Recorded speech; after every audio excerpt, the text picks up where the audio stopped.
মায়ের জাত। আমার মা বোনেরা, তোমাদের সম্মান কত তোমরা জানো না।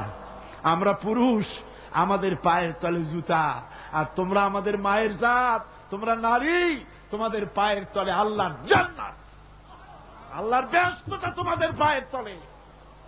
এই সম্মান আল্লাহ তোমাদের দিয়েছে, নবী দিয়েছেন। সুবহানাল্লাহ কর। ভাইরা আমার, অধিকার ইসলাম দিয়েছে। বিবাহ যখন হয়, এই বিবাহের সময় এজেন্ট আনতে হয়।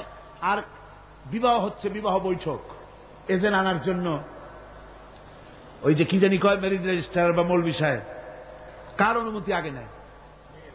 বলেন কার অনুমতি?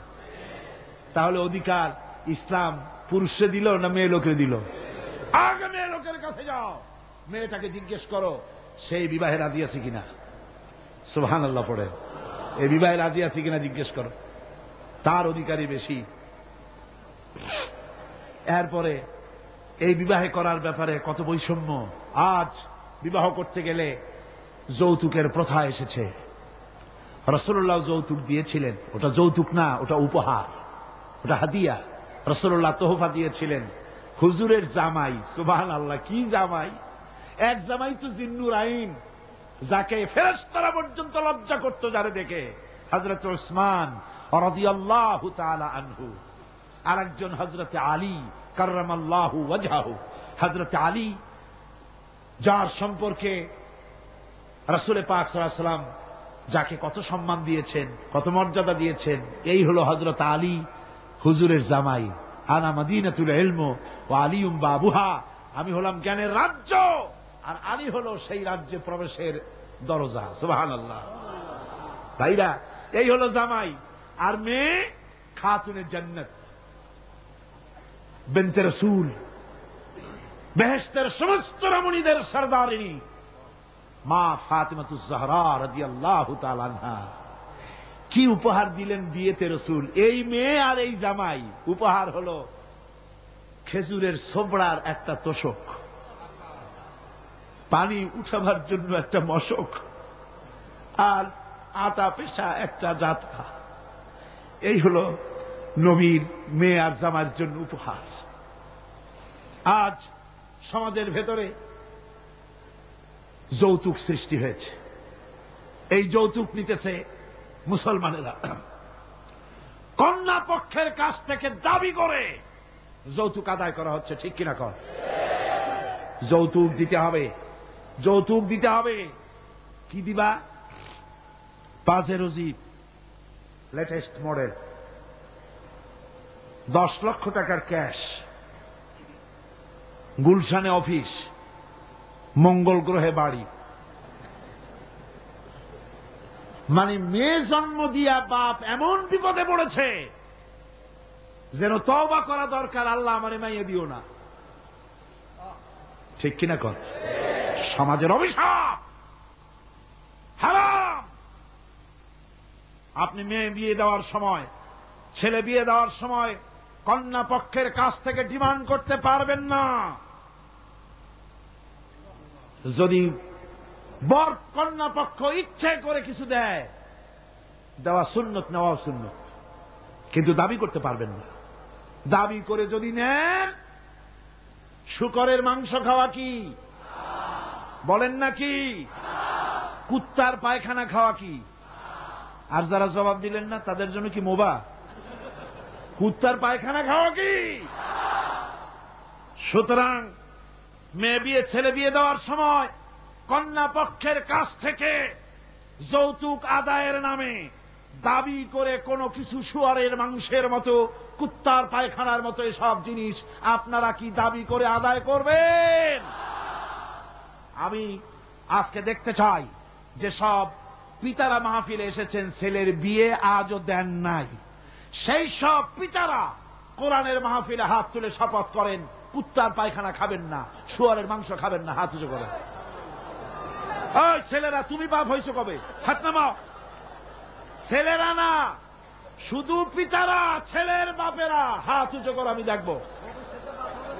তা হোক, ছেলের বাপেরা হাত উঁচু করো, আমি দেখবো। আলহামদুলিল্লাহ, হাত নামান, কোন আলহামদুলিল্লাহ। আরো জোরে কোন আলহামদুলিল্লাহ। এবার তোমরা যারা হাত উঠাতে গিয়ে বেকুব হইছ, এইবার তোমরা জওয়ানেরা, তরুণেরা, ছাত্ররা, যুবকেরা, তোমরাও তো বিবাহ করবা যারা বিবাহ করো নাই। বিয়ে করার সময় তোমার এই চিন্তা করা দরকার, টেলিভিশন, গাড়ি, ক্যাশ সবকিছুর চাইতে বেশি মূল্যবান তোমার স্ত্রী। ঠিক কিনা? ঠিক কিনা? সেই স্ত্রী হবে তোমার কাছে বেশি মূল্যবান। দাবি করে কিছু নিতে পারবা না। যদি শ্বশুর একটা ঘড়ি দেয়, চুমা খাইয়া হাতে লাগায় নিয়ে আসবা। যদি একজোড়া জুতা দেয়, 14 গোষ্ঠীর কপাল মনে করে নিয়ে আসবা। শেরওয়ানে দিল, আলহামদুলিল্লাহ বলে গায়ে দিয়ে নিয়ে আসবা। তোমার তো তৃপ্তি হওয়া উচিত। আমার শ্বশুর, আমার শাশুড়ি তার 18 বছর, 20 বছর, 22 বছরের কলিজা নিংড়ানো স্নেহকে উজাড় করে দিয়ে তার কলিজার টুকরা মেয়েটাকেই তো দিয়ে দিয়েছে আমাকে। এর থেকে টেলিভিশন বেশি, রেডিও বেশি, গাড়ি বেশি, বাড়ি বেশি? বিবাহ করবা মহব্বত করে, নিজের টাকা দিয়া, বাপের টাকা দিয়া, সোনা দিয়া, দানা দিয়া, কসমেটিক্স দিয়ে, সুন্দর সুন্দর শাড়ি দিয়ে সাজাইয়া, রানীর মর্যাদা দিয়ে বাড়িতে এনে সম্মানের সাথে রাখবে। জীবনে খোটা দিবা না।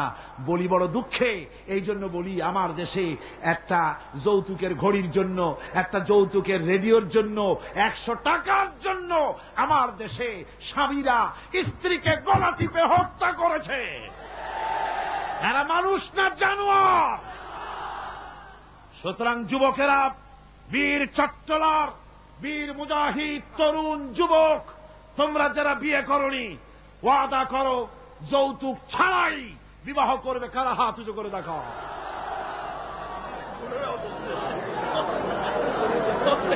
বুড়ারা হাত তুললে তো মনে হয় যেন আবার বিয়ে করতে চায়। বুড়ারা না, জওয়ানেরা। জওয়ান বসো, বসো, বসো, বসো। আলহামদুলিল্লাহ। জোরে কোন আলহামদুলিল্লাহ। আরো জোরে কোন আলহামদুলিল্লাহ।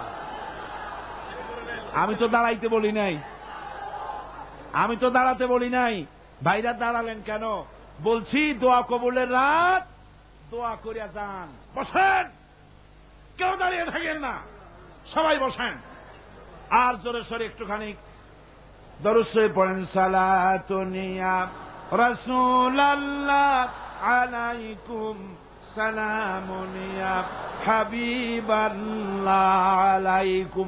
মোহব্বত দিয়া কোন সালাতুনিয়া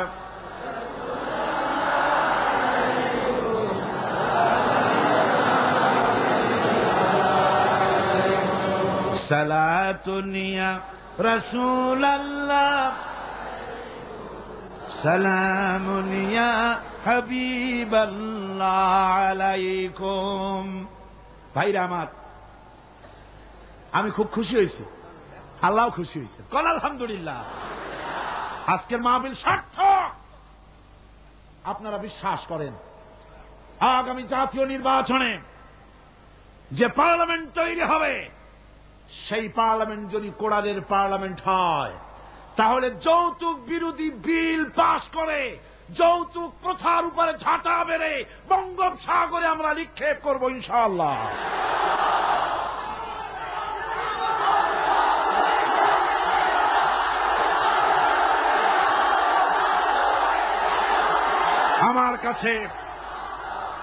আমাদের কাছে অনেক সময়, থামুন, আমাদের কাছে অনেক সময় ঠেলাওয়ালা, কুলি, মজুর এসে দোয়া চায়, হুজুর একটু দোয়া করেন। কি দোয়া? 4-5টা মেয়ে বিয়ে দিতে পারি না। কেন? আমার কাছে ঘড়ি চায়, টেলিভিশন চায়। দুঃখে লজ্জায় অস্থির হয়ে যায়। আহারে, লোকটা ঠেলা গাড়ি চালায়, রিক্সা চালায়, ওর কাছে চায় টেলিভিশন আর ঘড়ি। ওটা কি মানুষ? কুত্তার চাইতেও নিকৃষ্ট।